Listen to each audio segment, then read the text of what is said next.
This surely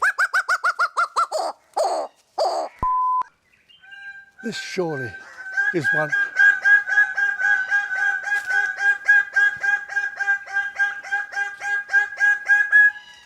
This surely. Close up, the prunes are truly exquisite. A gauzy tone.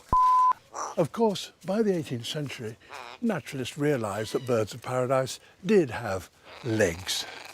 Even so, by about the 18th century. And so when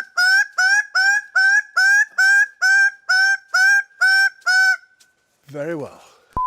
But Carl Linnaeus, the great classifier of the natural world,